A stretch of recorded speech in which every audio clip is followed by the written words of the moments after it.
Hi, loves. Welcome back to Vanity Fair. My name is Chris Farah, and today we are talking about the standby of standbys. It's 90 Day Fiancé. Before the 90 days, season 8, episode 13, honey. Losing altitude. Not a good sign. Next one's going to be like, please secure your masks before helping others with their masks. And you're just like, oh, couldn't this have been a good flight?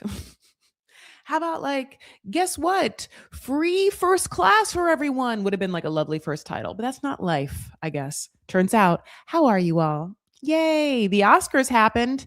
I can't quite tell you what happened because I'm recording it before it happens. So there, it happened, and the people that won. And that crazy thing that happened, wow. Whatever it was, I either feel happy or bad about it. You fill it in. I just spit so much just now for I would say a comedic purpose, but I mean even then not really. Okay, let's get in. I'm excited to talk about this.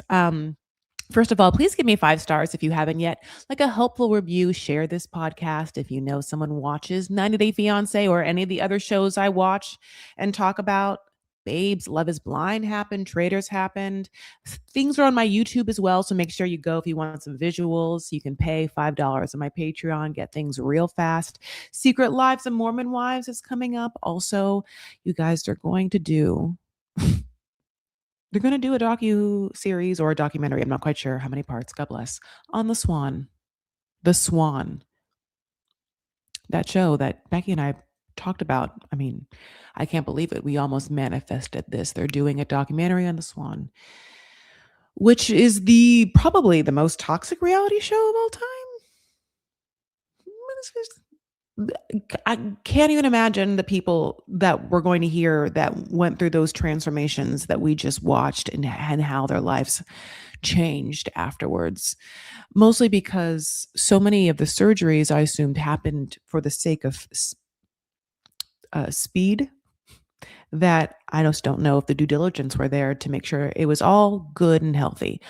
Oh my God, though. So, at the same time, obviously, aesthetically, a huge part of media as well as a reality show that happened early on. So, unfortunately, up my alley and pop culture. So, if you're into that, that's what's happening. At the same time, babes, I'm going to start with Anna. I'm going to start with Annie and Javon. So, I'm excited to talk about them because you know what? Here's the thing. Anna, I don't know why I keep calling her, I go back and forth between Anna and Annie Lynn because she goes Anna Lynn sometimes and I feel like there's an E, but it's really Anna. So Anna Lynn, Anna and Javon, obviously. Anna is really a lovely, funny person, when she's not being weighed down by the personality of like a wet blanket. It's interesting. He's not a funny one. He's not a quick one. He's barely charming. I wonder what it is other than the fact that he is marginally attractive and tall. And, I think that he does maybe just like smile at her and she's like, that's enough. But sometimes she knows it's not enough. And I think that's when she like speaks up. And when she speaks up, it comes out like angry, upset, combative. And it's because I think her soul wants more. But, that's just me. She wished me happy birthday in my DM. So, I mean, thank you so much. She really is a nice lady. And so I hope that she's not mad at anything I say. I hope no, I get obviously anxiety when I hear that anyone listens or watches me because I'm like, oh my God, don't be mad. But anyway, she's a lovely person. Obviously, her mom is spectacular. And this episode also shows us like how spectacular her mom is. Her mom is just amazing. And I will say that she says that she also knows how great her mom is. I DM'd her and I said, I love your mom. She's too pure for this world. She said she's the best, too sweet and too good. I feel like I always had to protect her. Now, it's funny because she sent me that DM before I watched this episode. And then when I watched this episode, I was like, oh, you probably did have to like, unfortunately, protect your mom and see things since she shared what she did that I just wish that no one did. I don't want to, God bless. So, okay. So, my loves, we pick up, honey, with them after that Pink Pony Pedicure Club fight. It was a Pink Pony Pedicure Club fight. It would have been great. Should have just been a scrub, a little massage. It should have been so lovely for both of them. It should have been healing for him in so many ways. To think that he came to the Philippines with them smelly ass feet. And then he's like, I'm going to do her a favor. I'm going to be nice to her. I'm going to be romantic for her and just take them both to a pedicure, which is what you should be doing anyway. Seems like that's hygiene. That's not romance.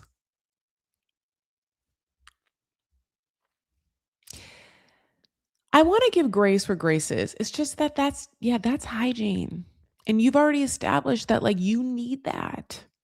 Remember how in I don't know, my youth or in the 90s, there'd be this thing where like husbands would give wives like vacuum cleaners, things like that for like their birthdays. And it would be like, fuck you. It's obviously better than a vacuum cleaner, but it's kind of the same thing. It's like, well, buddy, you needed a pedicure. And we already, like, she gets pedicures. That's her upkeep. She knows that that's like what humans do. Like, they take care of themselves, their bodies, and, whatnot. I'm not saying every person needs to get a pedicure, but I'm saying is every person has to pedicure their feet. So if they're not doing it, someone has to. So you don't have to pay someone, but if he's not doing it, then it should get done. And the fact that it's getting done is not romantic. At this point, it's fixing a wrong. It's a necessity. It is like, because she's getting massages anyway once a week. So, it isn't like, oh, how romantic for you to get me a pedicure. We're, not every person, but a lot of females who get beauty treatments, they get pedicures. It's not one of the like hard to get ones. Pedicures and manicures are a little like the easiest things to get. You go up from there. It goes pedicures, manicures. Massages can be obviously expensive. They can also be cheap, depends on where. So a facial, like a high-end massage, like maybe, but so she is upset, and we get this producer moment because I can't imagine it's really going to happen where she's like going to maybe like leave him in the middle of this Pink Pony Club pedicure place, but where he's not really going to be left there. She's not that kind of person. She's waited like this whole time for him to come. For some reason, our lovely Filipino ladies have just been waiting, wishing and hoping and praying for these like tall yet daft Americans, Forrest and Javon, to like get their asses to the Philippines. And they never show up correct. They never come correct. Doesn't feel like either of these men like understand the assignment, if I'm just going to like dive deep into the millennial lingo. So then it's like this thing where she's like, I'm going to get a taxi. And we're like, okay. And she's like, just kidding. I'm going to make the taxi go back and pick up my husband. I'm not that mean. We're like, we know. Anyway, so then she does, and they go home, and then, mom's there.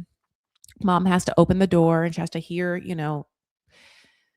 Annie come in upset, and it makes her upset. She's like, not my Anna. And she's like, how's mama's baby? Listen, this is why I love her mom. Her mom shows love by like touch and affection. She's like very obviously affectionate and warm. And she's just very loving. Ugh.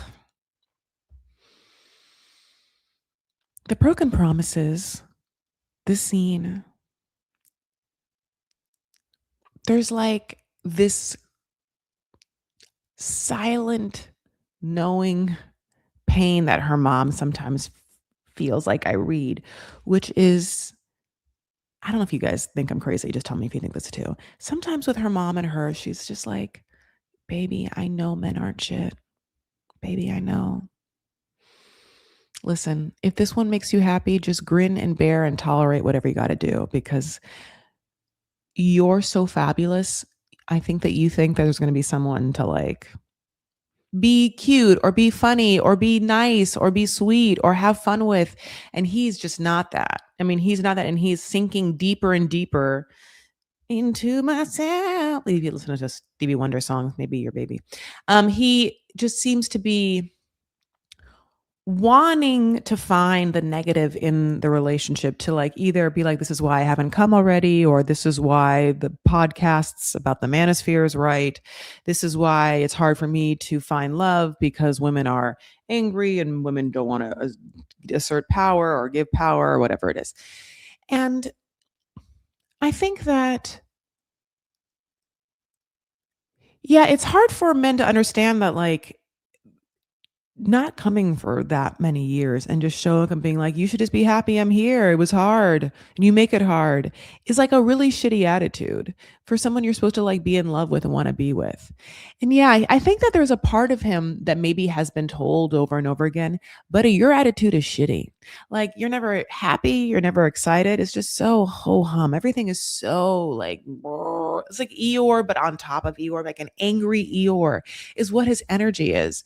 And I mean, I said the following things like he is attractive physically. He has again a bad personality, which makes that hard to deal with.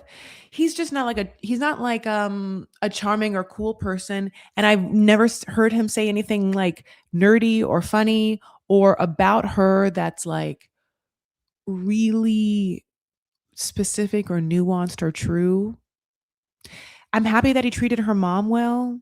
So after this conversation with her mom, God bless her mom is like, you gotta just figure out what you want. If you want him, you gotta just get your hopes a little dashed, honey. Bring those expectations down. And she's like, yeah, I mean, I do want to be married. And she's like, well, then, yeah, you got to take down your pride, which is hard to say. And pride is one thing. And then there's another thing where I'm sure, like, Anna's just like, I also just want him to be happy in public. I want to have a good time. Sometimes I want to, I'm so sorry, just experience joy with someone. It's hard to be like, you guys have never spent time together and now you're in the same space. And I don't feel like you guys, I don't know, I don't feel that kind of forever kindred spirit. Our souls are aligned. It's just that you're really beautiful and he's so sad and depressed.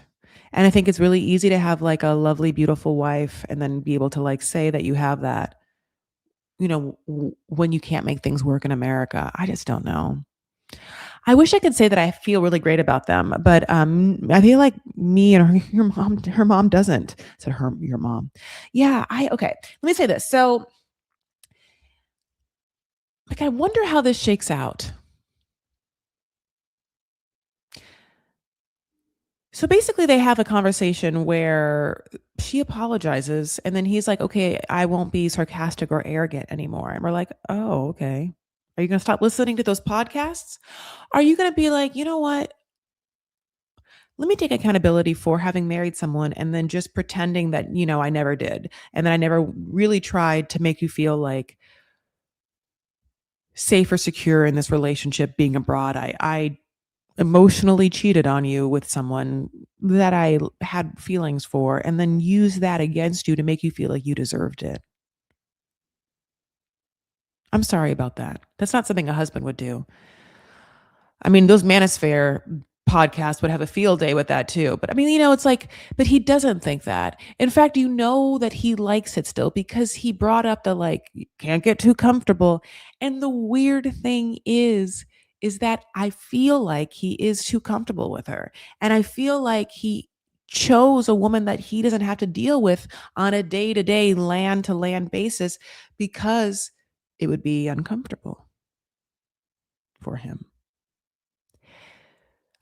Yeah, this kind of like incel behavior, like really scared of like the day to day of being with someone is really interesting. There is a podcast. Sorry, well, of course there's a podcast. There is a documentary on Netflix right now about this. And I really want to watch it because I do find it fascinating of wanting so bad to be accepted, to be loved, and having such insecurities that you block your chances of like having love, acceptance, a family, a companion, a relationship in your life, and then it further like makes you upset. Because there's like one thing for like incels to be like really unattractive or, you know, unable to talk to women, but he isn't.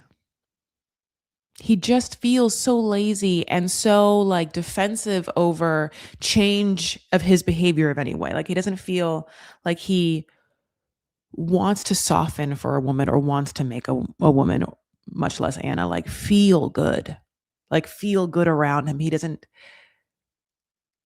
He wants to like soften the blows for his day-to-day life. And that's why I feel like the Pink Pony Club pedicure was like little lackluster. Like if you are just coming to this country and you are just meeting this beautiful wife for the first time, like something romantic would be something romantic, like taking her to a beautiful dinner or away or something, or like treating her something or something specific to her or her life, not just like the place that she usually goes to get her like weekly pedicure. I would love to know like what her dating history is. Um, It's so interesting because obviously we get two people that are Americans going to the Philippines in the same season with Forrest and Sheena. And on this, we're going to move on to Forrest and Sheena now. Obviously, we're getting a lot of information on how Forrest and Sheena could potentially just go to the Philippines or stay in the Philippines and get married. And Javon's never brought that up. And remember how like he talked about how he knows he has a small dick and like a small income and like how things are working out for him?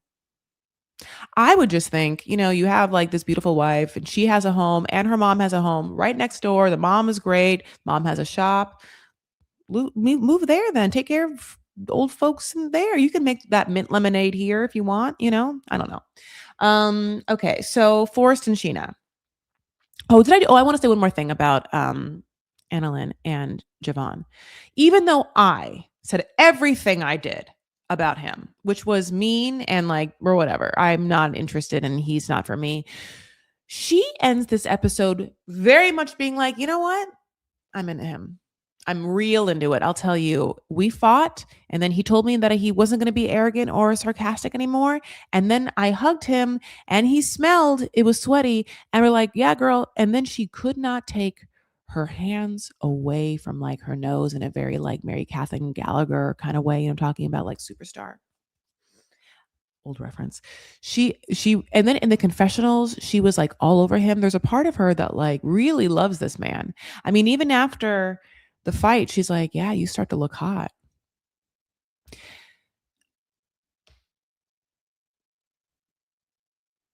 I wonder if he knows like what to do with her. I feel like in every moment he must be like playing dodgeball, because I think that one part of him is like, I cannot believe this really beautiful, feisty lady like has interest in me, and why, over and over again.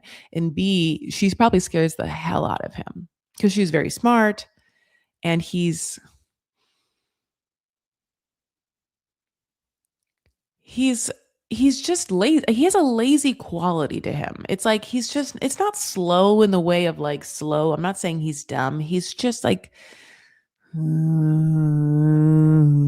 he's just legato in his energy, like, but too legato. Like he's like a brown noise, that just is.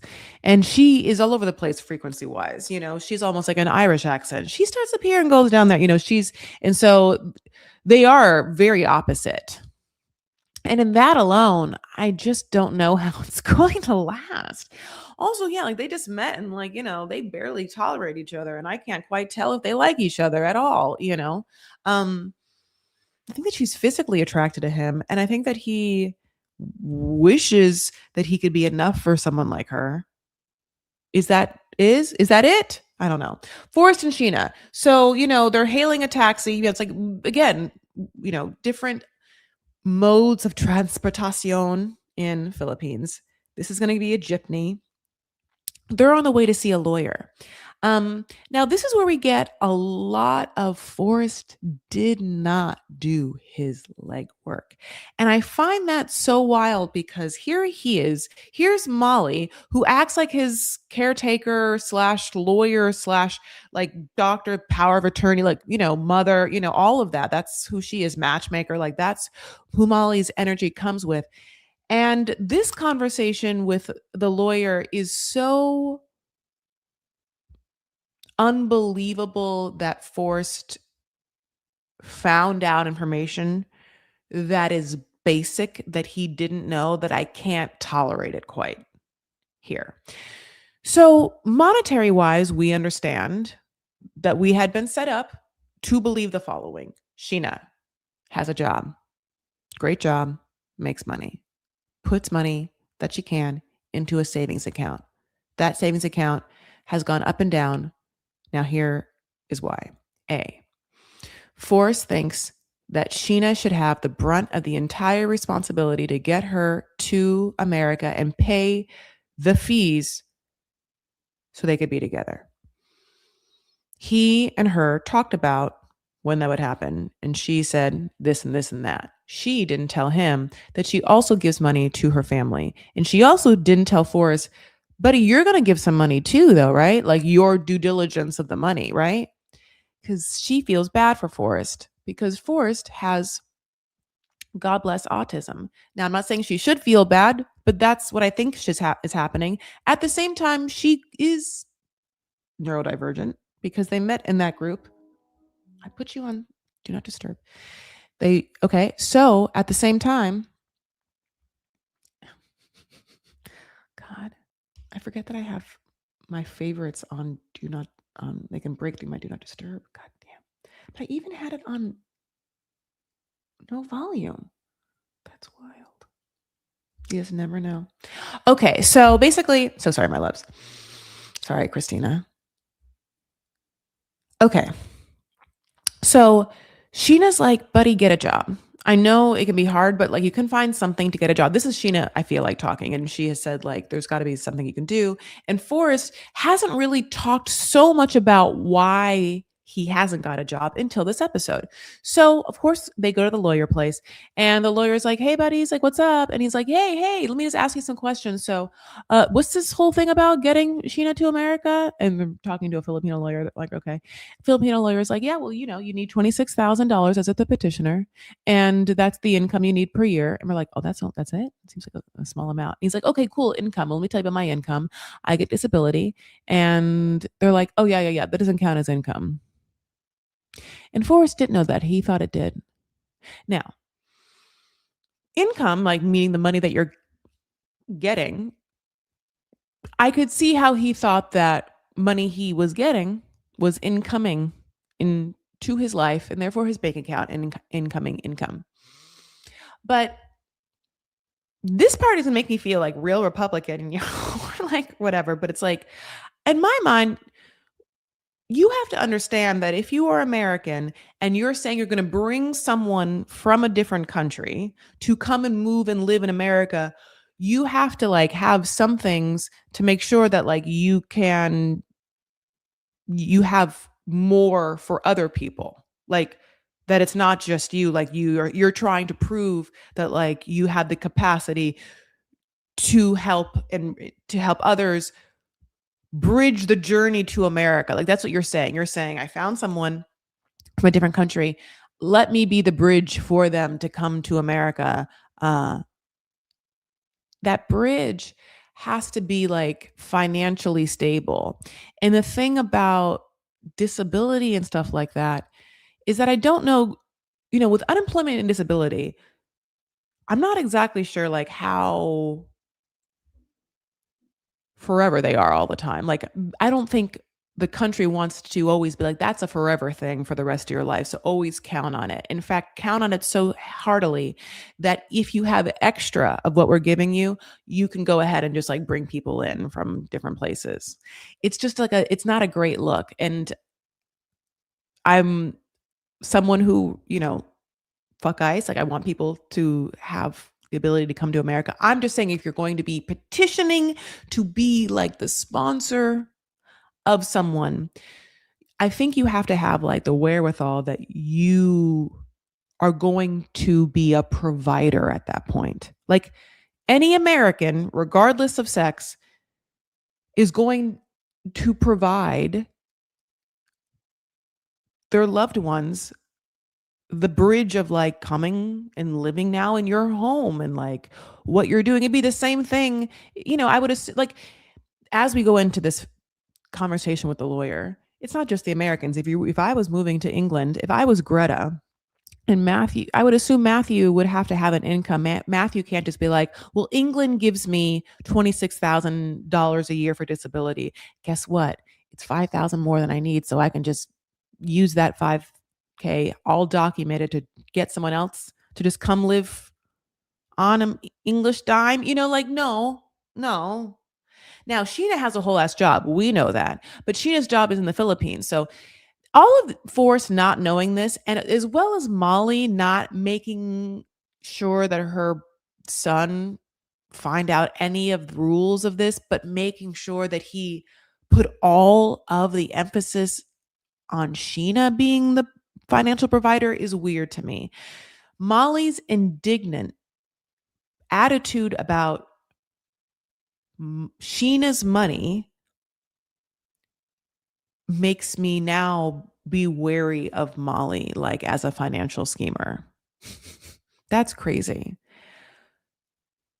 Forrest hears, okay, I need $26,000 a year. Okay, I hear that. Okay, and you say my disability doesn't count. Okay, okay. Well, does her money count? No. Like, okay. I need Molly to make sure that Forrest understands what a visa is and what is expected of him. And I know that processing can be a challenge. So I want her to focus on getting these basics right before she starts putting her nose into people's finances, like how Sheena spends her money from being a doctor. Molly should be like, hey, Forrest, obviously I tell you that you need me, that you have to go to the Philippines and I have to be there because you can't, handle yourself. Let me just, buddy, make sure you know.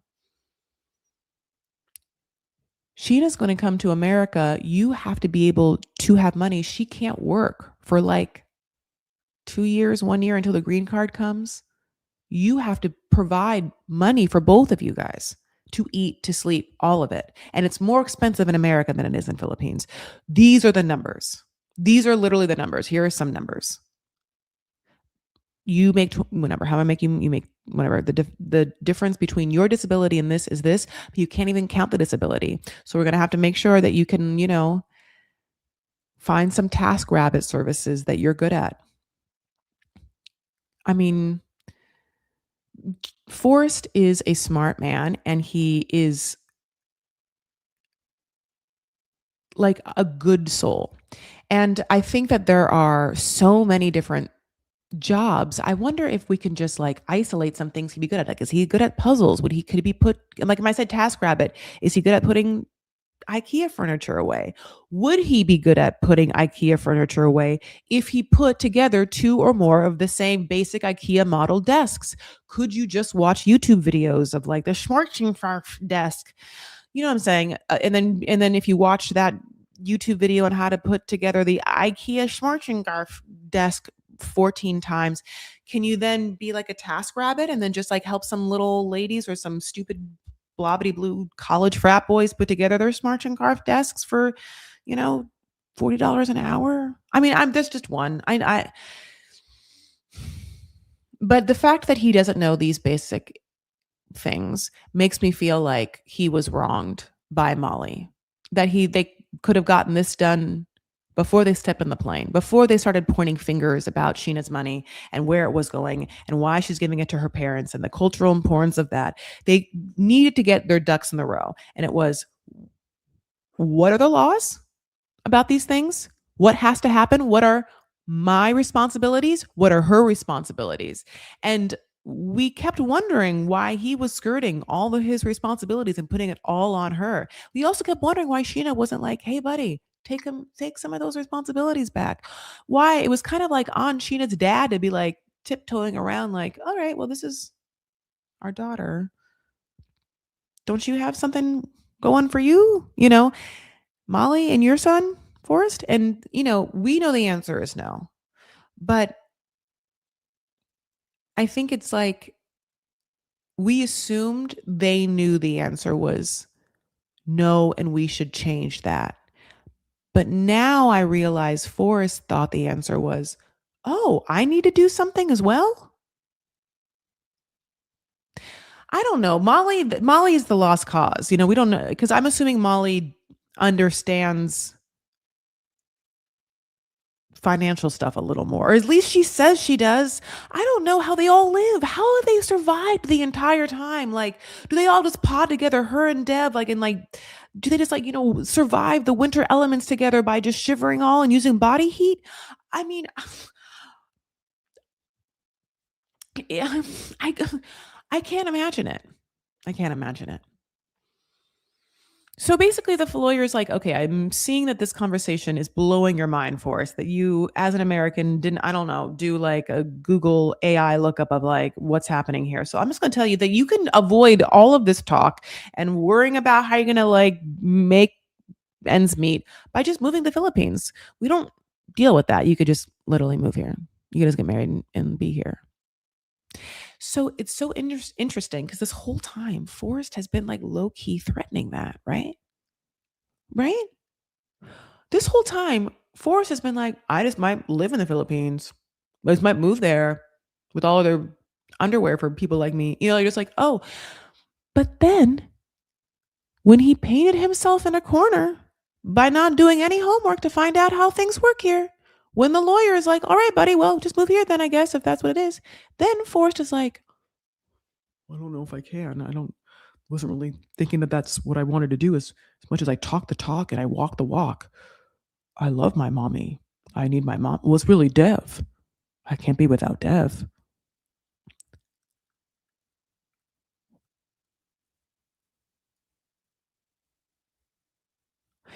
Run, Sheena, run.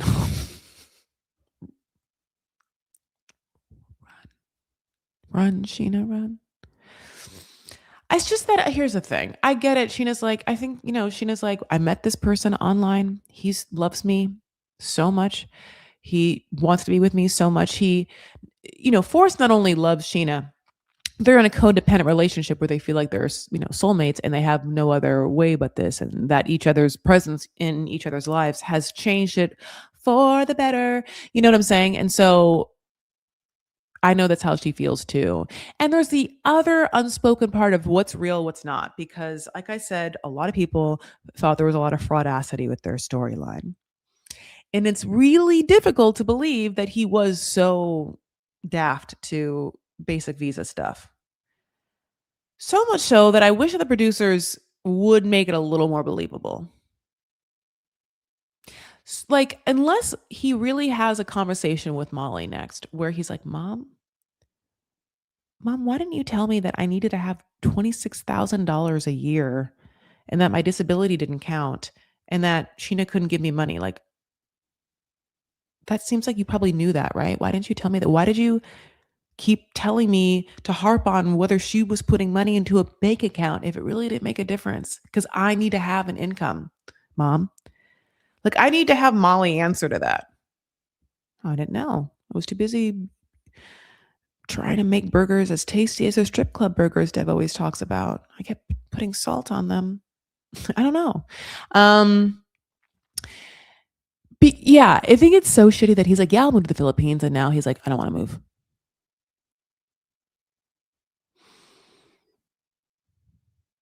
Also, remember how there was this one moment where we found out that Sheena like had always wanted to move to America, and we sort of never really discussed that. We just were like, huh. I wonder if like I want to see Sheena be upset at Forrest. I kind of want her to be like, you fucking asshole. This whole time you could have gotten a job. You were just like so obsessed with like my shit. And now what? Now we're not going to be together because you're not going to even try to get a job. And you know how much I've wanted to like go find Zach Braff's house. I don't know. I cannot imagine that Sheena is a Scruffs fan. I don't know why I said Zach Braff. I think there's like some stupid pop culture story where he like allegedly was in a relationship with like an AI chatbot. I don't think it's true. Anyway, but I want her to be upset at her situation with Forrest, and I want her to try and whip him into shape with a little anger, with a little, yeah, with a little like, you might lose this. You've gotten too comfortable. You were blaming me the entire time. You didn't get your shit together. Okay, well then, what is this, Forrest? Are you gonna like put your big boy pants on and get something done? All right, my loves. Okay, so Rick and Trish, honey, they're packing at the hotel and they are going to go back to, well, they're going to go to her village. So he brought baby wipes because he doesn't believe in the plumbing there. And I think that that was probably a good sign. It was probably good. He can't flush the baby wipes, obviously. I mean, I don't know what he can do something with them. He's going to find out. Okay, so do you know that they have portable bidets? They do. They have portable bidets. I bought one. Yeah, it's like it comes like in a little like it comes in a little like water bottle, and they have this device that you charge, and then it somehow squirts things like where you want it to be squirted. And I will say that I lived a long part of my life without using a bidet because I'm like American. It's so interesting though. Once you get a bidet, that you can't ever go back. Then you get then you get like a travel bidet because you're like, oh no, I really like him. He has a sensitive butt though. He's very sensitive. His whole life is sensitive. She's like, he's always whining, and he is. He's always complaining, always whining. He's like such a little kind of guy. Um, it's funny because there's a part of his face where he does look young. You can almost like see what he looked like when he was like smaller, younger, and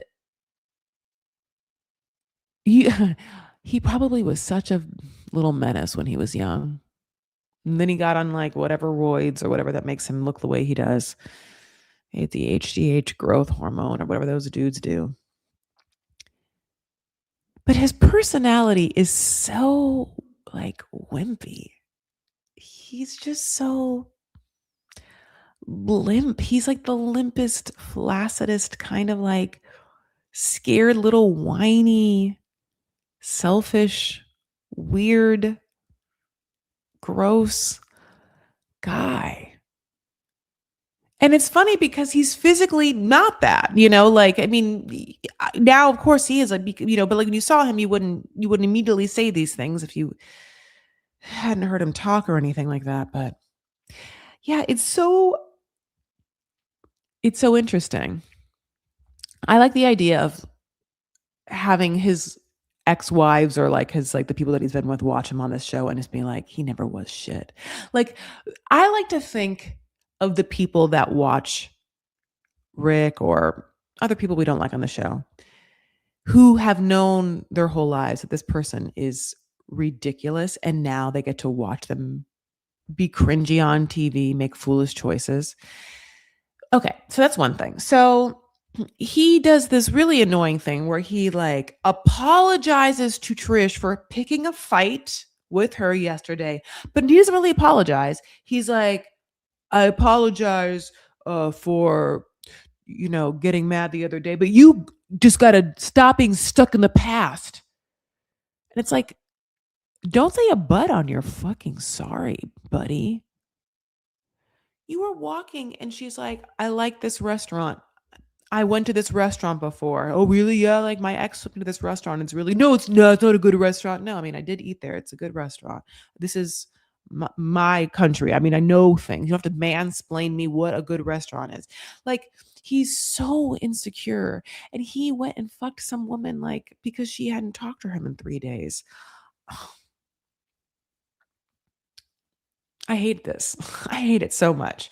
So that I mean, I hate him. So I don't know what to do. Like, there's no how do you get out of this? Like, how? Okay, so anyway, they get a tuk tuk and they go to the village to like find her whole family, and her whole family comes out, and everyone is super lovely, nice. There's like her sister Posey, honey. They all come out. There's Randry. There's a Russell.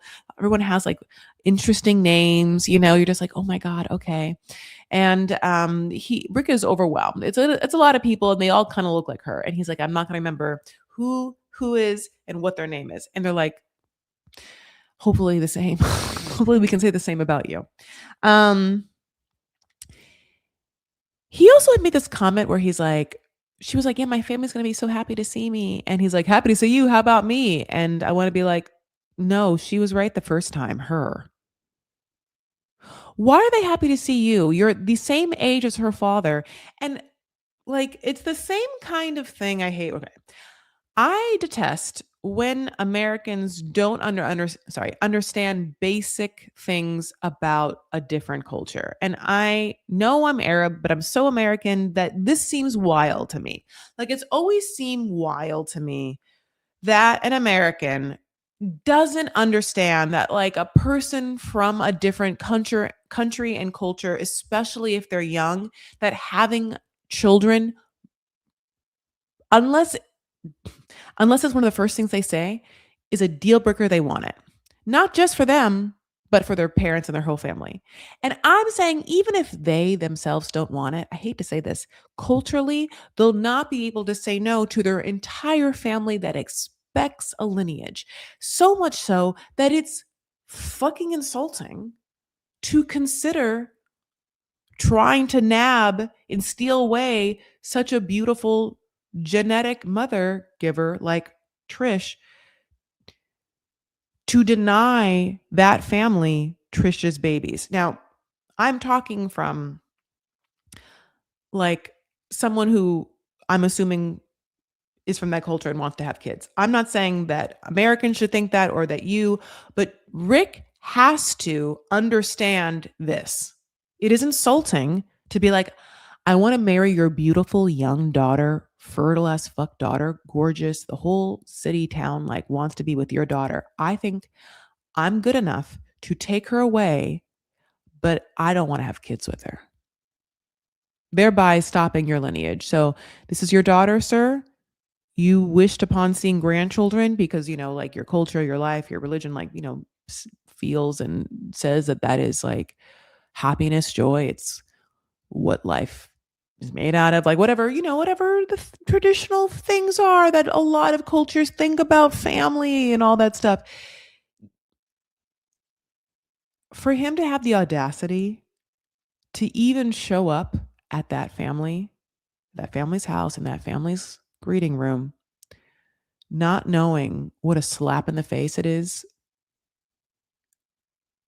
to not offer children to them, it's confusing. Because the other thing about it is this is what it is. I love your daughter. I want to marry your daughter. I want to make your daughter happy for the rest of her life. Just kidding. No, I don't. Because he has to assume that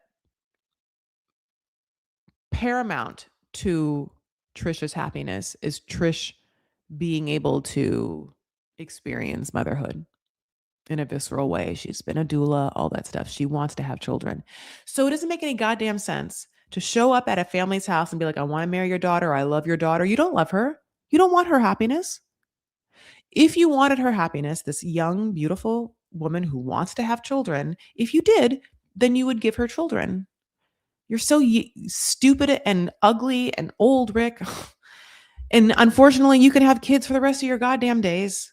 So it's like the fact that you are denying her this when you could easily do it really goes to show how much you don't care about her and how much she only is a piece to the puzzle of Rick to make Rick look good, because Rick can't get anyone in America that looks or acts or is anything like her to be interested in him.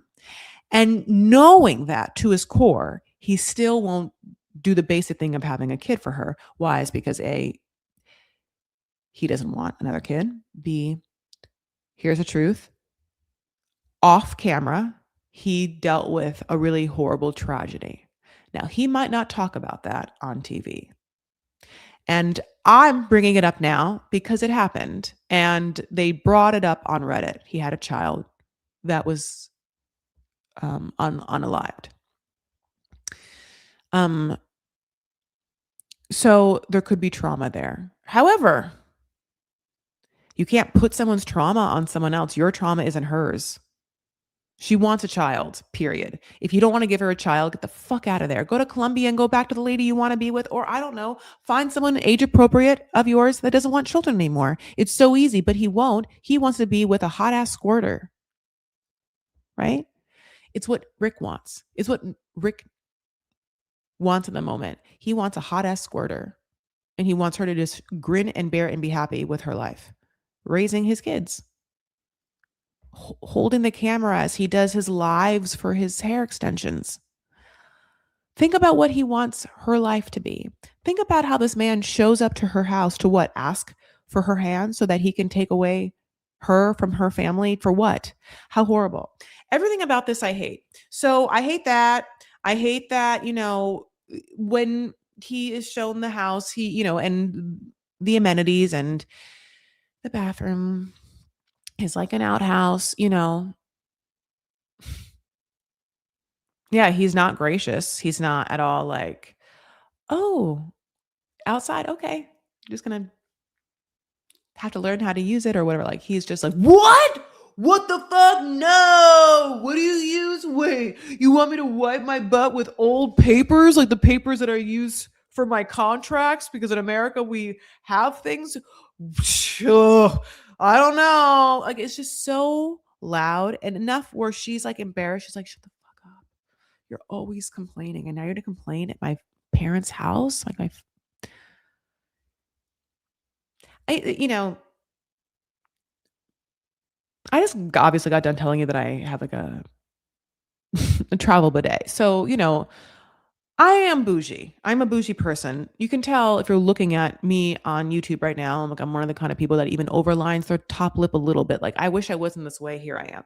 All that to say, like, if I found myself on TV with people like the way I was raised, I would rather like the earth swallow me whole than to be rude on television in someone's home. Or the thought of embarrassing someone who's hosting me by making them feel bad about what they have in relationship to the privilege of that I know that I will go back to momentarily, like makes my face want to melt off. I can't feel my face when I watch this, Rick. I don't want to be with you.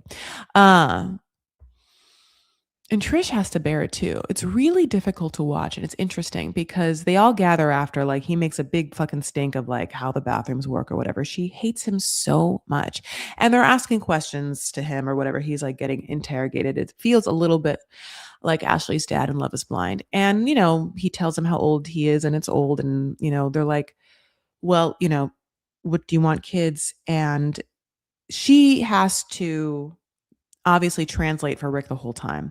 Her head has been in her hands the whole time because she knows what's coming, and he's doing a horrible job. He can barely stay. He can't sit. He can't stand. He's so uncomfortable, literally, figuratively. He's like, "What'd they say? What are they asking me?" And she's like, "They want babies, asshole.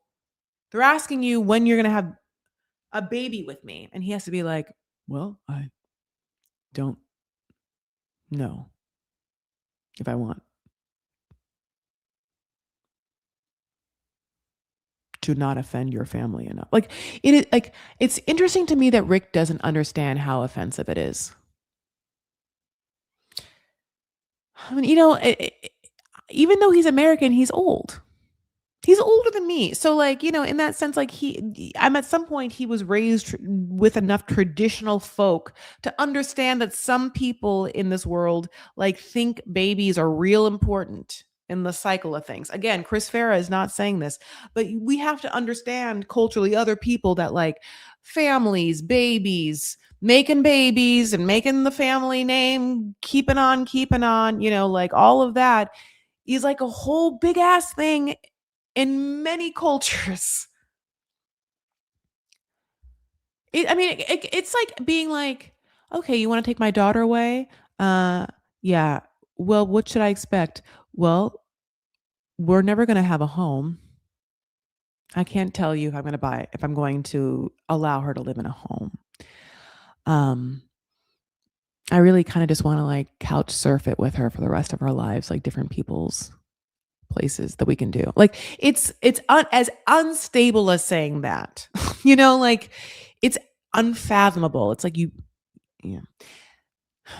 Okay. So yeah, I just don't know what it's going to be like for them. He definitely didn't deserve that water sprinkle blessing. He's not going to deserve like that bracelet. I'm like, who gets to wear that bracelet? Is that for her? She needs it. Oh, okay. So let's move on, my loves. Let's move on to Elise and Josh. So Elise, she's coughing in bed, honey. I don't know if it's like the time difference or the fact that she was like forced to just jump into like a slutty ass dress right off of like a 40-hour, airplane and then go right to like, a bar and who knows, stay up all night long, like just drink all of the things. So she's like, tired AF. And obviously the whole thing was like he was going to like start on the couch.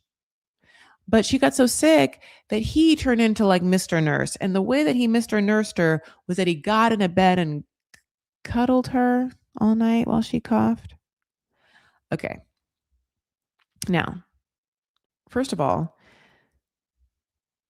if you haven't ever had sex with someone and you have never even slept in the same room with someone or the same bed with someone, and you do so, I can't even imagine what it's like to even sleep. I never sleep one wink when I'm in bed with someone the first time. Never. Never. Never. I can't even imagine it. So many people do, right? Now here's the thing. Yeah, like people will just pass the fuck out and snore immediately. Crazy to me. Elise, if she's sick, I can't imagine is comfortable just suddenly sleeping in bed with someone. Like, I can't sleep. I can't imagine. I'm like, oh, I can't sleep. Oh, good. A stranger in bed, a hot ass stranger. Like, now I'll sleep well. Like, Elise wasn't sleeping well. Elise was doing that thing where she was putting that like booty right up in his, like, like doing that like little spoon, like a hard ass little spoon, like with like, a booty out little spoon, and she kind of like keeps rubbing her booty around, like that area, to like just oops, I shift. That's what she did all night long. Neither of them slept. Okay. Next thing, he gets her famous Australian dish, Vegemite and toast. Now, that toast looks good. Doesn't like I love a rye bread. Now, she does not like the taste of Vegemite. And so, let me tell you what Vegemite is. It's a dark brown, salty, savory Australian food spread made from leftover brewer's yeast extract with added vegetable and spice flavors. It has an umami flavor similar to beef bouillon. It's rich in glutamites. How the hell did it even get made? Okay, I'll tell you. It was developed by Cyril Callister in Melbourne, Victoria for a food company. It's a spread and it's low food map, vegan, kosher, and halal. Yeah, it just has a lot of B vitamins. Why though? Oh, okay. So this guy had to make it because he was tasked in developing a spread from the used yeast being dumped by breweries. And he used autolysis to break down the yeast cells. Okay, honey, I don't know. God bless. It's just like, ugh. It is wildly fucked up when you consider how things were forced on society for certain benefits. Now, I think fermentation's good and stuff like that, but a weird processed product spread in a can jar like that, I can't quite understand. okay, this is what it is. I like salty things, but like I love cheese. Like I could imagine a world in which like I, made cheesy toast every day. So it's like, yeah, putting like a umami flavor on a toast. She's disgusted by it. He thinks she should give it a second shot. He, I don't quite understand if he realizes how bougie she is. He's going to find out though. So then, honey, they go to a beach. Now, here's the thing about the beach. They're walking in the beach. It looks beautiful. She's wearing like this bandeau top that is strapless and has like these cute gold hardwares. And we're like, oh, great. And like white jean shorts. And then she's like, oh, the beach. Oh no, I have to change. And we're like, oh, just take off those white shorts, girl. You have the bikini bottoms underneath. But she doesn't. Elise has a different complete bathing suit that she has to change into on the beach. And I found that interesting because I mean her top was a bikini top. To me, well, that's a bikini top. Isn't that a bikini top? I don't understand what they dress like in Miami. I mean, it is wild to me. Miami is crazy. I mean, I think I understand now, like the Darcy is of it all. Like, I think I thought that every time Darcy was like, "Oh, this is classy and this is what they wear." Like, I think that I always thought that can't possibly be real. And I haven't spent a lot of time in Miami, but I'm gonna go in April. I'm so excited. I've been only once, but it was like for like a religious convention. Well, anyway, so now I'm gonna go back, and it's like I need to see if people really dress this way. Like, are people dressed like wild banshees all the time? I mean, God bless. Is it always just painted on dresses? Like, am I gonna look like I'm in a full hijab if I wear my normal clothes, which is like American clothes and not, like religious clothes? Like what am I gonna look like? Do I have to go shopping? I don't have any latex. I don't even, wild. Okay, so after the beach, they're like, really frolicking in the water. I mean, true frolicking. You can really see like a good frolic. And you're like, oh, okay, those people want a bone. And she's jumping on his back and he's loving it. And then they get back to the apartment. Chris is nowhere to be found. And she's like, we have such good sexual chem. I know we're supposed to wait, but it's really hard. And then he like lights a fancy candle. And I want to say it's a fancy candle, Josh, because, there's a lot of shitty candles in this world and no one cares less about candles than like some straight men. I one time was given a Yankee candle for Valentine's Day, and it was the last Valentine's Day I had with that person. Okay, God bless. So, but he I don't know what it is. His candle is fancy. I do like that. He knows it's good. He knows that she's bougie. So God bless. He is like, I'm gonna give you a massage. She's like, great, great, great. The cough's gone. He does the classic fuckboy move of like a quick bra snap. Now, in this picture, he's using two fingers, which were like, no, the true fuckboys, honey, can do it in that one pinch. That one pinch. We've all been there if you're a female, if you wear a bra, if you've hooked up with a fuckboy, which is that there are certain, and maybe there's, you know what? Tell me this. I haven't hooked up with a lady.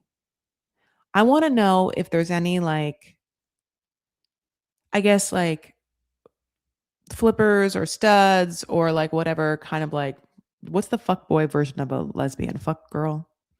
Like a charming, like anyone like a smooth talker, whatever kind of like the player version of whatever gender, I don't give a shit. Anyone who undoes a bra. There's something to having it being done by someone in one fall swoop, and two things happen. You're like, oh shit. This person, has definitely attempted this before and like loves this trick and loves to show it off and like can't wait to get in my bra. And the second thing is, oh no. And the third thing is, great. Good. Because I hate taking off my bra. And by the way, because I have like triple D's, if you do my bra in one snap, It's kinda like you did, like, 3 little guys, like, you do it's like a 3 thing. It is impressive, it is impressive, but it does mean that you do it a lot, and it does sort of mean that you like that maneuver, and it does sort of mean that you worked on that maneuver. I wonder, like, there's, like I'm trying to think, there's no, like, really great blowjob techniques I have, like, but I'm trying to think if there was, like, something I would do that the minute a guy saw me do it, they'd be like, "Oh, fuck, she does this a lot, this is her thing." Remember when I don't know, like, used to be, like, fun ways to put on a condom, like rolling it down with your mouth or something like that. Do people use condoms still? I think so, right? Um, I'm trying to think of, like, fun tricks that you do when you're hooking up with someone that sort of shows everyone in the playing field that, like, professionals are afoot.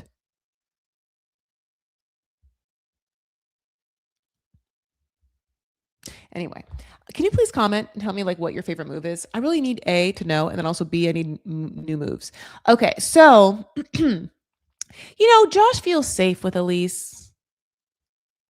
I, um, I'm not quite sure. I'm not saying she's not a safe person, but, like, I don't know what it would be about her in the demeanor, just like that she allows him to pick her outfits or exactly what it is that is so safe for him. I mean, she's hot as hell. She has, like, such a great body. I don't know if it's like her incredibly hot body makes him just feel so safe. Like I don't know. It just came out of left field. We're like, all right, Josh.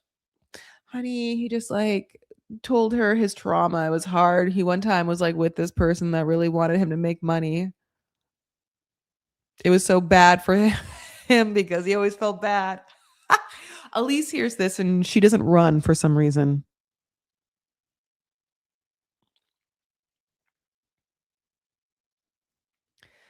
Yeah, it's like Elise wants a rich person. She can't be with someone who's, like, really okay. She can't be with someone who's not financially stable. And I hate to say that, but it's obvious, right? Like, look at Elise. Look at her. Look at her. Look at her. She obviously, yes. Like, Elise cannot understand that Josh doesn't have the money she wants him to. It's so interesting. She's like, Josh, everything would be great. I just got to ask you a question, Josh. Why, why, why, why do you have to have a roommate? And she's already said it, which is like, because he can't afford to not. But she asks him that question. She sort of makes him, like, say it. He's like, well, I was living with my parents, remember, right? And then I really couldn't afford, yeah. So remember the job thing?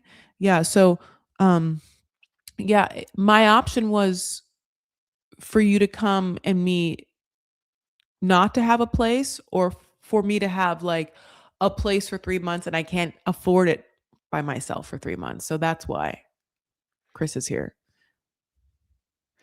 She's like, well, what happens when I'm not here? And he's like, well, I live with Nat. And she's so shocked by that. I think that she thinks that he is just choosing not to spend money that he does have. And I feel like she kind of keeps wanting him to just be like, Elise, I spend all my money I make on coke and alcohol. I surely can't afford, like, to wine and dine you at all. I can barely afford, like, the goldfish crackers you asked for, and then you asked for towels? Bitch, I can't afford towels. We have one and it's Nat's. I stole that towel from Nat. And it still has her hair dye on it. I mean, it's like Josh doesn't have money. That's why. It's sticking. So she's like, okay. So anyway, yeah, Chris obviously comes in when the massage is happening, and she's like, no, Chris, no, Chris, no, don't look at my boobie. Chris is like, and at the same time, yeah, she's like, God, it was so embarrassing in the confessional. She's like, it was so crazy. I was just laying there, tits out, my body just pressed against the couch, and you massaging my whole ass body. And then Chris comes in. Who would have guessed? The other person that has a key to this place walks in because the cameras are rolling. And so he knows when people are there. And then he sees my body. Did you see it, Chris? It was so weird, Josh. Why did it happen? And when can it happen again? You're just like, oh my God. And they're all fucking. God bless. They all fucking. They all want to fuck. You know what I'm saying? God bless. I hope. At this point, they should be. They should be selling it for OnlyFans. They'd make money that way. You know. God bless. So, obviously they're having sex now, and they're like, now it's like went from like we can't have sex to now it's like day 2. They're in bed. She's like popping his zits. God bless. It's real fast. And she's like, I'll tell you one thing about that, Josh. The dick's uncircumcised. I'm always like wildly shocked how quick they get people to talk about the nitty-gritty details. Not just like not just like we had sex, it was bad or it was good or it was 10 times or, okay, or his, it's just always like, yeah, his dick is big, his dick is small, his dick and I will say this, as a female, it's really shitty. Don't talk about your lover's genitals on TV because let's just say this. There's not a realm in which Josh could ever say anything about Lisa's like vagina that we would tolerate. The only time a male has ever remarked about a woman's nether regions on the show was Muhammad doing it to Danielle. And that's why we still watch the show. Because when he said that her parts smelled weird, we were like, it's horrible. It's really bad that you said that. Don't say it again. Don't air a whole other season of this. Hopefully, no, right? But they did. And then, now we're obviously on season 8, but before the 90 days. When I'm talking about happened, original 90 days. Anyway, so he would never, be like, Elise has longer labias than you would think. She has uncircumcised labias. They're longer. What am I going to do with all that extra labia skin is the first thing I thought of when I saw Elise's vagina. And then I was like, I'll make it work. Right? That's not what he would ever say to her. I'm not saying she has long labias. And if you do, God bless you. I think they're great. But that's what she said about him, basically. She was like, he's uncircumcised. What am I going to do with all that skin? And, the truth of the matter is, okay. Elise is 33. She's never been with an uncircumcised man. I think Elise is. Did she say? I don't remember if she. I can't remember if. I don't know what her ethnicity is or what her religion is, but yeah, maybe she's just only been with like circumcised men. I'm shocked. I think at some point, a girl like Elise has seen a bunch of them. Yeah, they're just all biblical dicks. A lot of biblical dicks.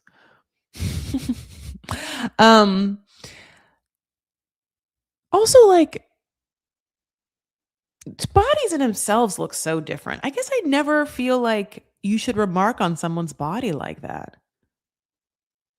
There are so many uncircumcised penises. It's not that crazy. Also, the skin is like not that hard to deal with because like once, things are on the up and up, things remedy themselves. By the way, I talk about this a lot, but I really feel like everyone should go through a period of watching Naked Attraction, that like BBC or like that British show. Because watching Naked Attraction sort of does desensitize you to the need for human bodies to look perfect all the time or have like some idealistic thing, especially in this age, especially in fucking Instagram age and filters. Like, I do think there's this thing where like we don't know what bodies look like, or we are so afraid that our body looks so vastly different from what is expected, which is a perfect ideal, that it weighs on us. And we're like, no, there's so many different types of bodies that yours, like whatever yours looks like a lot of other people's. Like, that's what I want to say. Like, I don't, It's very rare for someone's body part, for someone to have a body part that looks so wildly different from a lot of other people's. I mean, like, if you think of, like, the perkiest tits to the most pendulum tits, there's a lot of pendulum tits. There's a lot of pendulum tits. Like, the entire National Geographic was pendulum tits. You know what I'm saying? So, it was so nice in the '90s to not be like, "Oh," because you would be like, "Wait, that's so weird." It felt like there were Playgirl boobies. I knew what mine looked like, and then anytime I'd see boobs, I'd be like, "Well, I didn't know what it would look like." But then, other when you grow up, you realize boobs are plenty. They're all over the place, literally. Like same thing with dicks, same thing with badges, same thing with like stomachs and legs, and like everything looks. Oh, sorry. Everyone has a range of different looks, but not so much that the majority of everything we have isn't like easily identifiable. That someone probably hasn't seen a pair of titties that look like mine. I know they have. Like I've seen a whole human woman's body that looks just like mine. I've seen a couple of them. You know what I'm saying? I've seen them online or like I've seen them in real life, or I'm like, wow, we have almost an identical body. Like, and I mean that. Like, wow, our boobs look the exact same. Like our waists are high, we have high waists. Oh, our legs. It's just everything that I think makes my body, different looking. And, maybe, yeah, it's like hard to tailor myself for the following reasons. I'm short waisted. I have long legs. I have big boobs. I have, like whatever. God bless. None of those things are like so crazy looking. No human has ever seen me naked and being like, what the fuck is that? And I think that we can feel so other because I think that we think that everyone looks the exact same. And yeah, it's surprising when it was so surprising for me to be like, girl, be a little more sophisticated, honey. Go to Europe. See some dicks. See David's dick. See David's dick. Takes all kinds of dicks to make a world, babe. Anyway, um So then so then they finally go and meet up with his friends, like his female friends, like Nat and this other girl. Okay, God bless. And Elise comes dressed the way she comes, honey, which is like a blue bandeau dress. I mean, she looks hot as hell, but it's hilarious because again, I'm like, oh my God. She's like, it's really important to be accepted into the group of friends. Now, she knows she's gonna go meet Nat, which I'm happy about. She makes Josh carry her Christian Dior. I think it's fake though shopping tote because she says it matches his perfectly. And I'm confused by that because I'm like, well, yeah, you do know this bag doesn't match your outfit, but why bring it? What's in it? Are you going to change into another bathing suit? Like you're going to go have drinks with these lovely people. They're all like wearing like white linen shirts. Why are you bringing this like huge ass bag? It's too big. Anyway, meanwhile, look at this like Chanel. Is that real? I don't know. I love that like Nat and her friend are like, listen, we knew we had to like wear our titty tops. But we had no fucking clue that like we were gonna have this kind of titty in our life. So then Elise comes up and she's like, nice to meet y'all, Elise. Okay. And then right fucking away, Nat's like, oh, you're a y'all person, huh? It's almost a little too dry, almost a little too snappy, almost a little like too like not British, but you know something like that. You kind of UK her. It's quick, it's snappy. It goes over her head, honey. She's like, you're right, I am tall.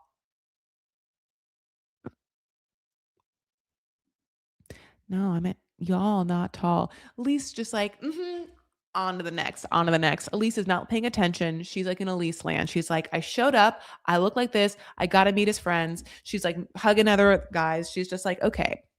So Josh lives with you. And she almost like starts to sort of blame Nat about it. She's like, I just feel like you have financial dominance over him. And it's a little bit because like Nat's like, listen, he needed a place to live and I let him live at my house. And I want to be like, okay, two things here. A, if your man had finances, he wouldn't be able to be dominated. That's not Nat's fault. That's his fault. Also, B, Findom is a whole thing. C, Yeah, this isn't someone who's, like, using their money to, like, manipulate Josh. This isn't, like, some high-powered attorney who's, like, trying to buy his way into, like, college co-ed dorm rooms with, like, wild amounts of money and then saying he's gonna blackmail. It's like, that's not what's happening here. She probably likes to party. She is like, "Listen, I have a whole ass house. I'm fucking fabulous. I have Chanel's, whatever." If Josh is poor, a poor sad bloke who doesn't have any money and doesn't mind just like putting his head downstairs for some free rent every now and then, that's what's happening. And that's not on me. Like, that's what I feel like Matt and Josh's relationship is. They, of course, have sex. Of course they do. Of course they do. They get messy all the time. They fuck all the time. They drink and they fuck. Period. Period. Done. It's not a question. It's not a thing. Elise, I don't know what you want to do with that information. I mean, you have two things. You can either be like, oh, yeah, well, I like a man who's scrappy who can get free rent, or that makes you mad.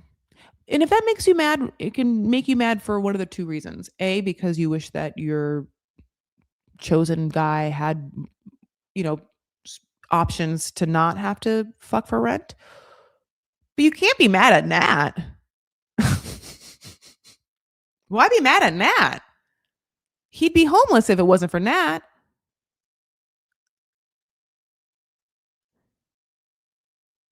Nat didn't say, come live with me or I won't. I mean, like, it's just, it didn't make any sense. It also is that thing where Elise is like blaming a woman for something that she should be blaming Josh for. Here is the real truth. She's already come in being like, I want a man who, isn't going to be a gold digger. And I want a man who's like, gonna make my parents proud because I like fucked over this other relationship. Like, Elise knows in her heart of hearts that she is the kind of woman that wants like a financially secure man to pay for fancy Nobu nights and like to make one of those bags real and all that stuff. Like, that's what she wants. And I get it. I think she deserves it, and I think Miami, like, there's people that probably, have that. I also think that she probably that does think that Josh is hot. I don't understand why Josh is lying about being 39 though. Or or if that is just what happens with like wild amounts of like sun damage and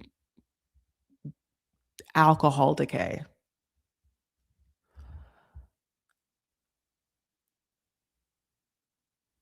Josh is going to resent not being able to provide Elise a lifestyle that would make her like happy. And Elise, I can't wait for her to like put two together that he can't afford meals for her. Like, who's going to pay for you guys to go out?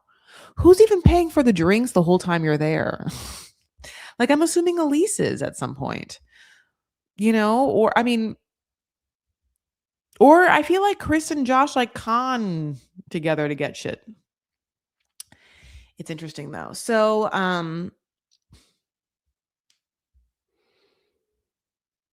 yeah, I think I can't wait for I feel like it's going to come to this is what I want to say.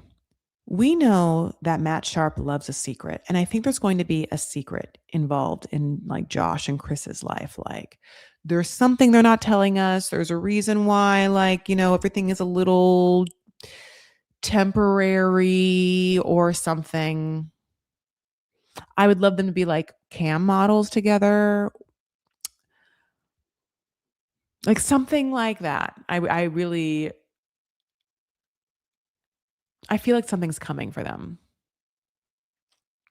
Because I think that Elise would be great to ambush in that kind of surprise way. Like, I feel like the producers, for better or for worse, would know that an Elise style personality would give good TV if they shocked her with an oh shit what moment, which she would, Elise is good TV. Like, Elise knows that, at least assuming I'm assuming that she understands that she, like, is surely superficial and, like, very, very vain, very, very vapid, and, like, comes across as being a little, like, holier than thou, but also, like, kind of dumb. But she leans into it in such a fun way that I don't mind it. I don't think that she is mean or has a mean-spirited bone in her body. I do think that she has, like, a lot of insecure bones in her body that, like, manifest themselves in the way they do, which is pointed and or, like, angry or whatever, or I don't know, like, just improperly aimed at people. But there's also a part of Elise that, like, to me, just, like, also is like a little girl that wants to have fun and, like, be loved and, be made to feel like a sexy, pretty princess. Emphasis on sexy. Yeah, Elise is sexy, but she doesn't feel that way on the inside. When she looks in the mirror, there's something that she sees that she wants to, like, eradicate. And I wonder what Elise's energy would be like if, like, she could somehow look in the mirror and see the person she sees and be like, "Hey girl, we did it. I love you. We did it. I wanted let's just, of course, could I have Elise with less filler? Yes, I can. Like, I wish the lips were down a little bit for sure. But I wonder, like, if Elise could look at the mirror and be like, you know what? I was nerdy or whoever I don't know how she felt when she was younger. Whatever, I was an ugly duckling, whatever she was, felt like or whatever.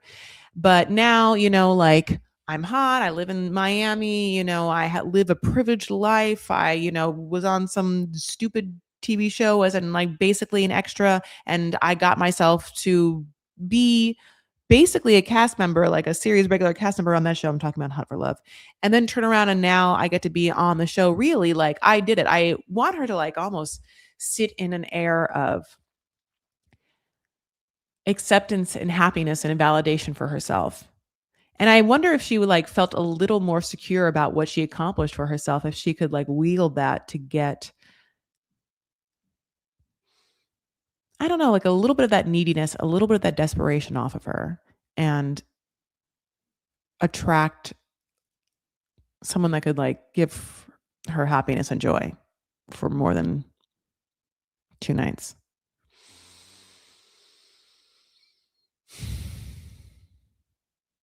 I wonder if Elise has ever, I don't know, because I'm not, like, a deep diver on her Instagram. Has she put up pictures of herself, like, in high school and stuff? Like, I surely looked crazy, in grade school and high school. Like, I had, you can look at my YouTube. I've been every weight possible. God bless. I've had bushy eyebrows. I've had, braces on my teeth. Didn't brush my hair for so long because whatever, God bless. There's a billion things that I've done aesthetic wise and didn't do aesthetic wise. And when I was in school, like, for sure, there's just so many awkward years. So all that to say, Elise makes me feel like she felt awkward or that she felt like an ugly duckling. And so I wonder if she's ever put up pictures of the way she used to look when she was younger. Because I feel like it'd be like a major change, like a major, I think she, like, really transformed herself. And therefore, I think that when she looks in the mirror, doesn't even see the person she is now and still sees the other person. And the difference, though, is I don't want her to hate that person. You can still see the little person inside you or the person that you like. Everyone looks in their mirror and, like, sees a version of themselves. But for better or for worse, you have to learn to love that version and be like, I have compassion for you. I'm proud of you. There were things that were hard for you, but we did it. You did it. We did it. Like, we went through uncomfortable things and we learned lessons and we felt bad and we overcame or whatnot.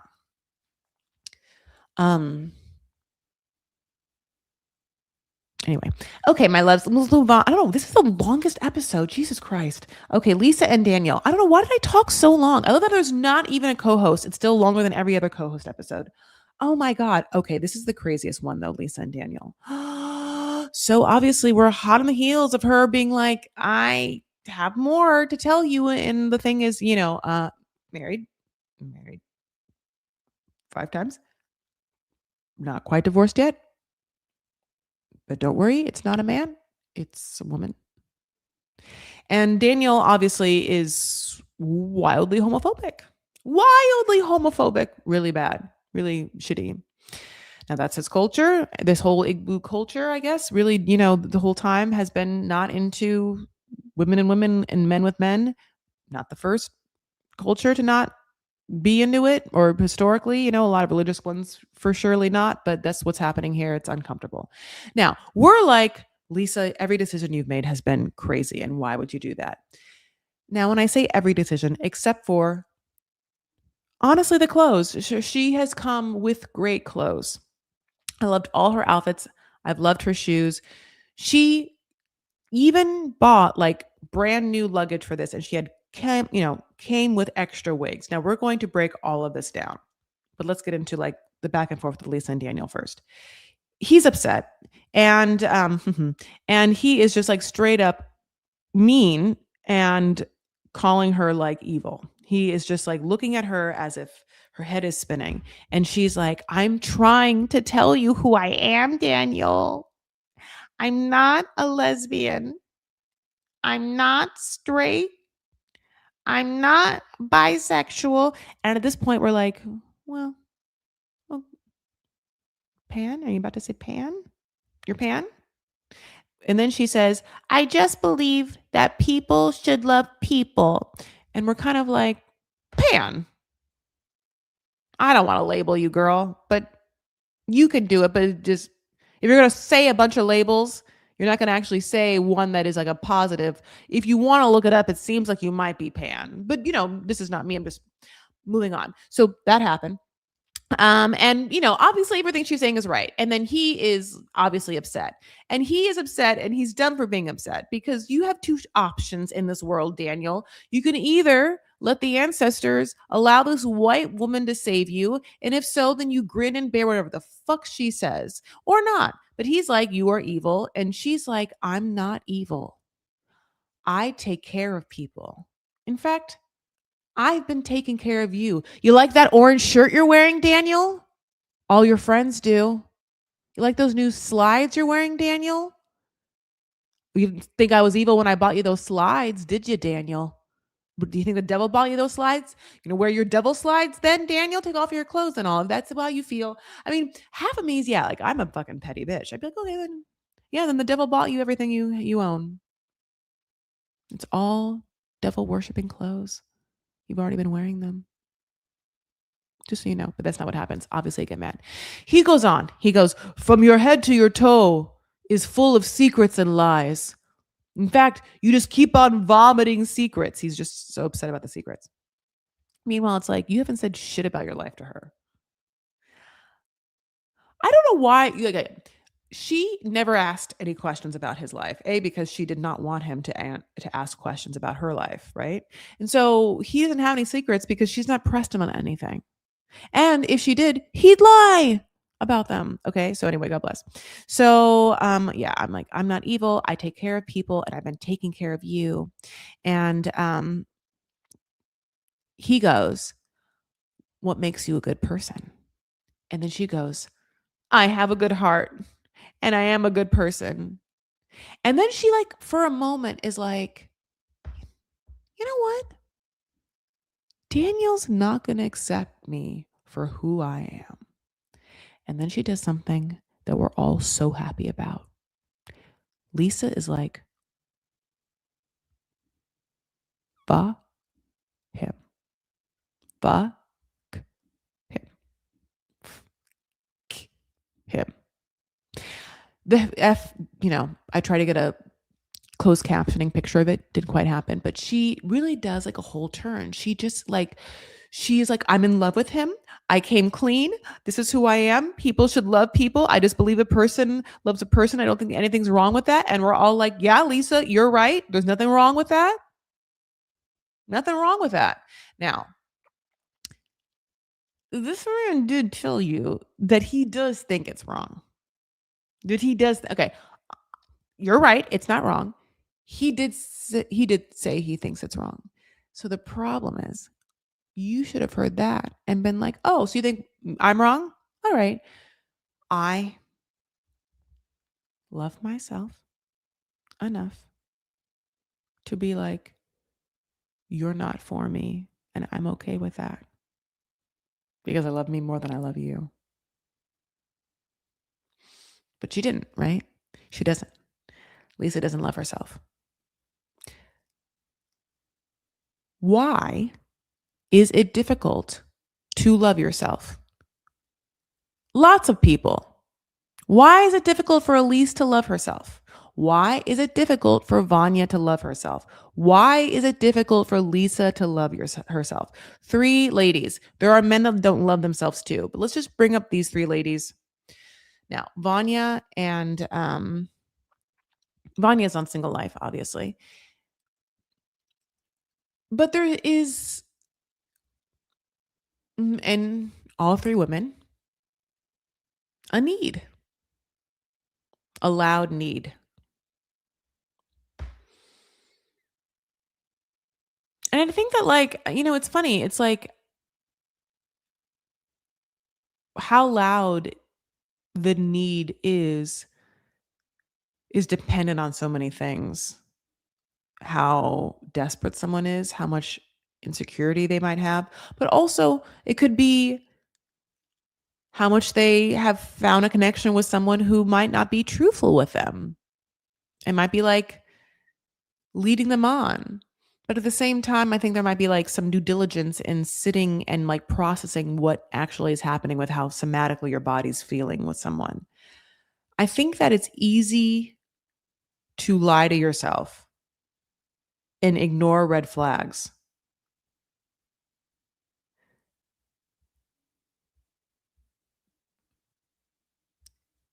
But if you don't want to lie to yourself, it's just as easy to sort of sit in and acknowledge how your body is feeling in the moment. And I think that like your body doesn't lie, like in the sense of this. I think when you feel unease or unclear or confused about someone's like feelings towards you, or if someone is distant or whatnot, I think that like, yeah, like I think that there's just a propensity to want to figure out why or make like almost excuses for them, or if they also can be lying to you and saying certain things are different than they are. I think you just have to like wait it out and see if their actions are like, like their words. But if they do not line up, you got to fucking bounce. And the thing about like Daniel is he has, nothing going for him in the sense of what he's going to bring to Lisa. And he surely hasn't offered anything. Nothing. Not even like, when I come to America, I'm going to help you in Faith. I want to meet Faith. Let me talk to your daughter. Like nothing about making it, like nothing. Um with Elise, like Josh doesn't have anything going for him. And just sort of wants like an American party girl to like come and like show off to Chris that he got like this hot Instagram baddie from America for like a week, and then like, get her to go home, give up the place, move in with Nat, and get the, little bit of home cooking and some home loving. um So when Lisa finally is like, fuck him, we're so happy. We're like, oh my God, is this it? Oh my, what if this is it? What if this whole time it was like she was so upset to tell him all her secrets, but then she'd like, she really dosed out the secrets, honey. I mean, she just like deep and then like a week later. But what if after all that, after like having him say that she's evil, after all that she's done for him, if his homophobia would snap her out of it to be like, you're not shit. Fuck you. You homophobic piece of shit, or whatever she want to say to him. Like, because truly everything she says about loving the person that you want to love is like real. Like that is real. So like, a part of her believes that. which she should. And so I almost want her to like hold on to that tenement as like a personal value of her life, almost as if that alone will be like stronger than her like desperate need to fall in love with the idea of someone. And the idea of Daniel is like someone who's not going to even do any good for you. The idea of Daniel is just someone hot, young hot man, maybe. I don't know, young hot man, maybe fetish thing too. I don't know, like what is he? Mm, okay.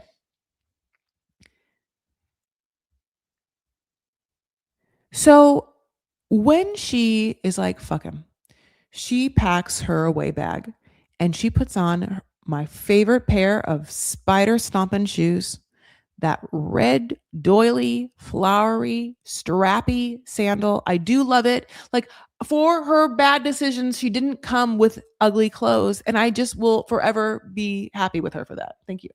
Now, this is where I got to give her, unfortunately, some tea. Girl, something happens in the packing episode. Do I not have a picture of it? I thought I took so many pictures of it. I'll bring one up. Um, Now, I don't know if like she's been crying or if the weight of the world is on her or if she's been sweating or whatnot. But something happens where her wig that she's using has become vastly dry at the ends. Wildly dry. I mean, so dry that you're like, where did Emma go to the bazaar and get the hair oil? Because, like, Lisa's wig has a different color at the ends. There it is. She brought 3 wigs. I don't know what day we're on, but now I realize this wig is no more. The ends of this wig are fried. I don't know if she got them like stuck in a fan, honey, or whatever, but like wherever there's olive oil, whatever the nearest oil is, you got to grab a bunch of it and then just soak the bottom of that hair in that. I mean, here's the thing, there's nothing left. I mean, I don't know about wigs like this, like long ass wigs like this. This needs like a hardcore deep conditioning treatment. Like this needs oil. I mean, there's not almost nothing coming back from this wig. Can you look at that? Oh my God, Lisa. On to the next. On to the next. Okay. Now here is where it gets weird. Then Daniel comes back and they talk. Now Daniel is like, here's the thing. I gotta talk to my uncle. She's like, fuck your uncle. I don't want to deal with your uncle. He's like, yeah, but it's the uncle. No, the uncle does it all. I hate you laying with women. I think being gay is so gross and I'm so mad about it. And my uncle does too. But if my uncle says yes, then it's okay. She should not have lied truly to like the spirits or her uncle, or the uncle, but she just did. She makes really bad decisions. I just can't imagine walking into a situation where someone is just so wildly vocal about hating something that I believe in so much. Like, I don't know. Like, yeah, I mean, I'm not gay, but like, I love gay people enough that like, I couldn't be with anyone that was like wildly homophobic. I couldn't just because, well, I have friends and all like that. But like, I can't imagine actually being something and then someone hating you that much and then you just being like, okay, I'll change them or they'll change. Lisa's end goal was a little confusing. It felt like she thought that she was just going to not ever have to tell him, or maybe that she'd tell him and it would be okay. But she didn't expect all the like religious blessings to come in her way, where she had to like talk to kings and uncles and like furry lions and lie to all of the furry lions about how much she doesn't like women. But in this, I mean, it's like, yeah, when Lisa's like, fuck him, I'm like so happy. So when this scene happens where he comes back and he's like, well, I got to talk to the uncle. And she's like, okay, because love you so much, Daniel. I'm so mad. Half of me is like, Lisa, leave him and go find a man that would be happy to like deal with you and your ways and all the money. I'm surprised Daniel even says like you're evil and all that stuff to her. except that he knows that it's not going to deter her from being in love with him. I want to know what Daniel's other options are. The way that he tells her off and gives her his ring makes me feel like he is truly done with her. And for him to come back and have it be an option just to see what the uncle says, did the producers tell him to do this? Was he like over it and they were like, no, please come back? Okay. Oh, that's the end. I have, yeah, oh, my pictures. Yeah, I guess I did. Oh, my goodness gracious. Well, I guess I talked for an hour and 40 minutes. Goodness gracious, that is the end of the episode. I love you guys so much. Thank you guys so much for listening. Here's the thing. It's a long episode. However, we have a lot to talk about. There is just so much ridiculousness, but also a lot of tragedy. And the tragedy is in the human behavior. I want the best for everyone. I want everyone to just love themselves and take care of themselves. But I think that the other thing is that if that's how I'm feeling, then I think I have to like take my own advice. It's really hard. It's hard because yeah, everyone just wants love and companionship. And I think that it's difficult for some people sometimes to be like, well, don't you? You're pretending like you want this. So why are you making it difficult? But alas, we fall in love with the idea of things like Elise falling in love with the idea of Josh being 39. Anyway, okay, you can follow me. I'm at Chris L. Farah on TikTok, on Instagram. I'm on Facebook. I'm Chris Farah there, or Vanity Farah, a private group on Facebook. I also have Patreon. I also have Substack. I have a lot of things. Hi, my name is Chris. Also, if you haven't yet, give me 5 stars, some sort of review, some sort of like, tell me what your sex move is, honey. Tell me what your favorite piece of clothing that you own is, or something that you saw on TV. Tell me if you like my eyeliner. Um, we're going to give a breath. We're going to do 2. Why? Mindful moments. So it's important that you can check in with how you're feeling because you can live easily in your mind and you can be preoccupied with other people, or you can even disassociate and then sort of just be staring at yourself from the ceiling or some other place. But I think that we do our best work, our best communication, our best connection. I think we feel our best, and I think that we take care of ourselves. We know our boundaries. We like love ourselves the best when we know how we're feeling. And that connection between like our mind and the body can be worked on. Yeah, through mindfulness and through like meditation. But like, yeah, they do like body scans, stuff like that. That's definitely therapeutic stuff you can do. You can do a body scan before you go to bed, how you're feeling, checking in, where you're holding tension, where you can release it, all that stuff. But the same principle is just what we're doing now. Where, okay, your mind is where? Where is it? What are you thinking about? Odds are the past things. Maybe you're worrying or cringing about things that happened, or you're planning or worrying about the future, things you didn't done, things you have to do, things you want to do perfectly, things, you're playing out conversations, you're, trying to control things you have no control over. Those are usually what's happening in our mind. All of that takes us away from, of course, the present moment. And in the present moment of reality is where truth lies. This is what's happening right now. How we feel right now is what's happening. If we can get to how we feel authentically, trust ourselves, then how much easier it is to date. If you love yourself and you know yourself and you can tap into how you're feeling in a visceral way, then you can start to feel how you are with someone who makes you feel good, secure, clear headed, joyful, peaceful, familiar, or someone who makes you feel on edge, weird, uncomfortable. And maybe it's confusing because those things could also be like excitement, confusion, instability, newness. You know, it's just hard. So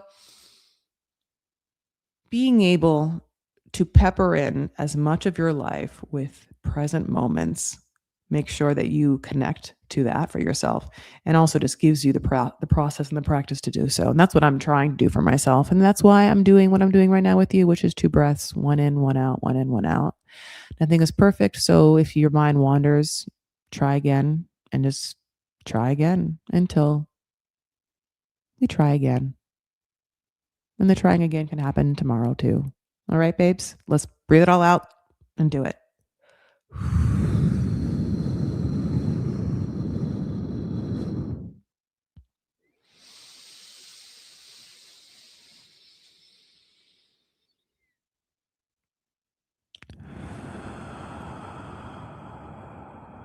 One more. Think, breathe in, or just use my voice presently in this time to bring you into the present moment. Feet on the floor. One more.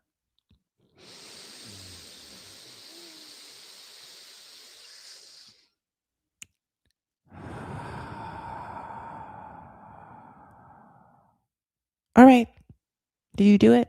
Maybe 1 second. I had 1/2 second of present moment, and then I quickly went back to what am I doing? Am I doing it right? Is my voice sound weird? Am I taking too long? So my little monkey mind rarely gets in line. So if yours doesn't as well, it's just what the part of this all is. It's just the practice, my babe. So just take care of yourselves, right? That's what we're doing. And one another. Stand up for what you believe and make art and breathe another day. All right. Secret Lives of Mormon Wives is out there. I don't know if you guys are watching it, but I hope you're enjoying it. If you are, I'm about to dive in. Bye.